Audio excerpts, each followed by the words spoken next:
Welcome to the Jeremy Hill Show.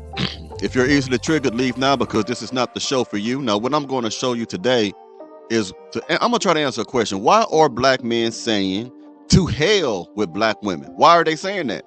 I'm going to attempt to try to show you why with these clips that I'm using out of fair use in this educational video to show you one woman in particular in the beginning who threw away a good man. And she'll tell you how great and good he was, but she still left him. So women can't be satisfied. So we're about to get into that right now as I pull it up on the screen. Hold on 1 second, ladies and gentlemen, as I pull it up, and we're about to get into it right now. Something heavy. So earlier this year, I ended a relationship and cut off an engagement from a great man. He was a good man. He loved God. He was a praying man. He loved and adored me. He was there for me. He was handsome. He was well educated. He didn't have any kids. He checked all the boxes. But there was still something missing. And you know what was missing? The Pookie, the Ray Ray, the thug, the incitement. That's what whenever women describe men like this, that's another way of them saying they were bored with him because he had too much routine. He was too predictable. He wasn't exciting enough. Complaining about all the things that a woman claims that they want. They all say they want that. A productive man, a man who's not about BS, a man who's going to be serious. They don't want that shit. They want someone that's going to throw them out a window or something. That's what they want. They want someone that's going to cheat on them, have outside babies. Look at all the stuff she said that was so great about this man, but he still wasn't good enough. Now, she was engaged to this man, which means she wasted this man's time. That means they were sleeping together.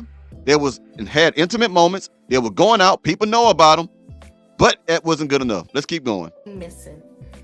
And I just knew that I could not go through with this marriage. There was just something that did not connect. I felt that there should have been a connection between he and I in order for me to... How did you not have a connection if your dumb ass got engaged? For years y'all been together and you never had a connection? Man, get out of here. Between he and I in order for me to be his wife. And so I cut off the engagement. And it was so difficult because he was a good man. It's easy when a person is not good. You can justify why you cut things off, but when a person is truly a good person, it's hard to explain. So I found myself trying to explain it to family and friends, and they were asking me a whole bunch of questions that, I could not say, exactly why, other than the fact that I just did not feel the connection. There was something that was not there that I needed to be there in order for this to be my husband. And so I stopped trying to explain it and I just trusted my decision and I went on. But then I got an epiphany and it was just like, have you ever been shoe shopping and you saw a nice pair of shoes and it's like, ooh, I love the color. I love the style. The heel is the right size and it's a reasonable price. Like it's on sale and it's a good shoe. But then when you approach the shoe, you see that it's a size 6 and you need a size 7. Okay, look, man, a man is not a damn shoe, man, okay?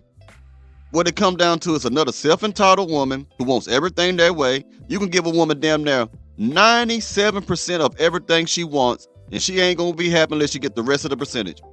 She ain't gonna be happy to give less the other 3%, no matter what you do for this woman.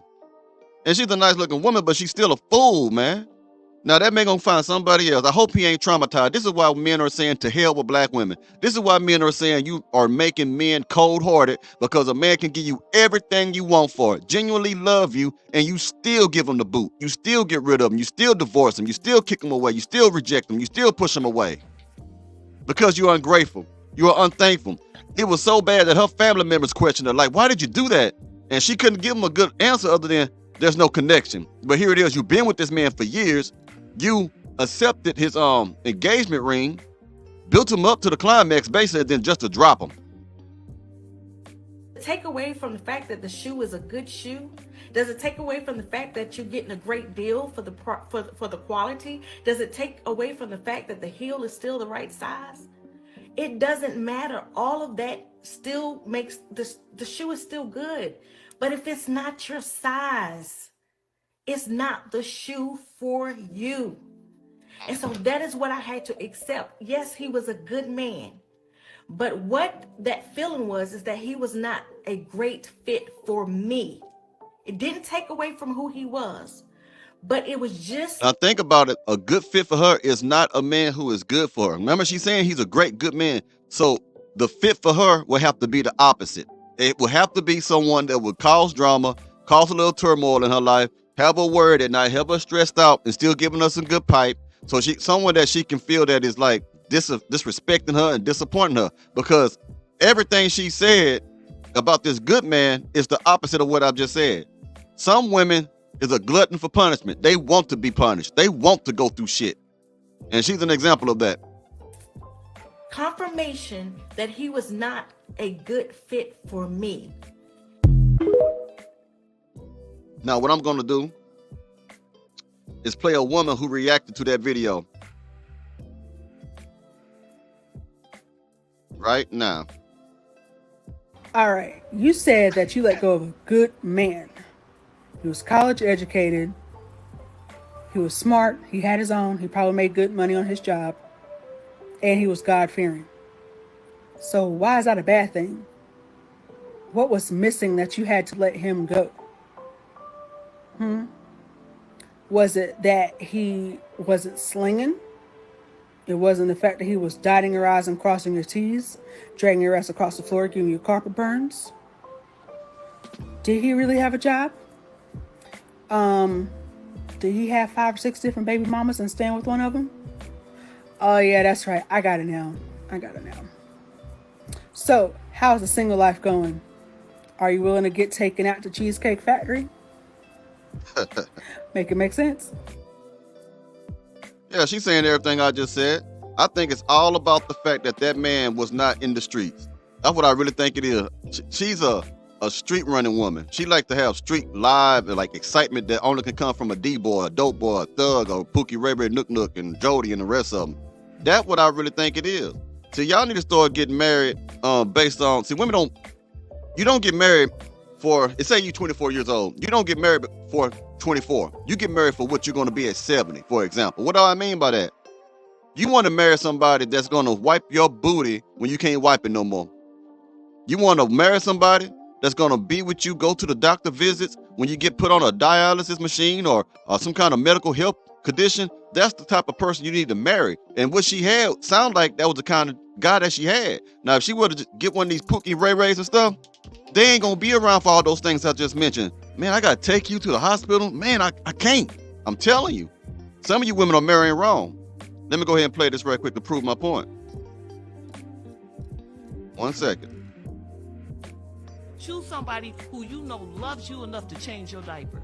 Don't sit there and choose somebody for your 20-some-year-old self, your 30-some-year-old self.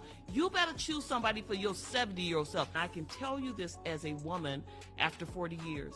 After all that my husband and I been through, when it was time to bury my family, he had me. When it was time to bury his mother and father, I had him. When it was time to go through sickness, we had each other.